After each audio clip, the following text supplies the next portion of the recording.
भारत में कोरोना महामारी के प्रकोप पर अब कुछ हद तक लगाम लगनी शुरू हो गई है। देश में कोरोना संक्रमण के नए मामलों में बीते कुछ दिनों में गिरावट देखने को मिली है, जबकि कोरोना संक्रमितों के ठीक होने की दर में भी काफी बढ़ोतरी दर्ज की गई है।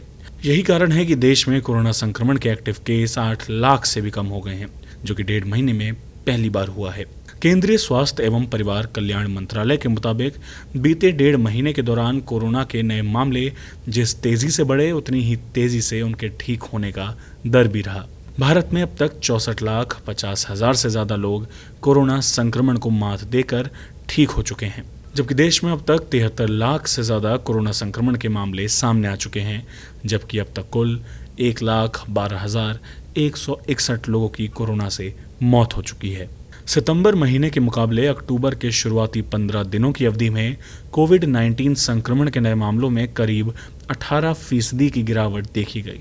सितंबर महीने की शुरुआत में कुल एक्टिव केस 7,85,000 थे, लेकिन 19 सितंबर तक देश में एक्टिव मरीजों की संख्या बढ़कर 10 लाख के पार पहुंच गई थी। फिर 29 सितंबर आते आते एक्टिव केसों की संख्या 9,60,000 हो गई और अब 17 अक्टूबर को देश में एक्टिव केसों की संख्या 7,95,000 हो चुकी है। साफ है कि एक्टिव केसेस में लगातार कमी दर्ज की जा रही है। वहीं कोरोना से होने वाली मौतों की बात करें तो इसमें भी करीब 19% की गिरावट दर्ज की गई है।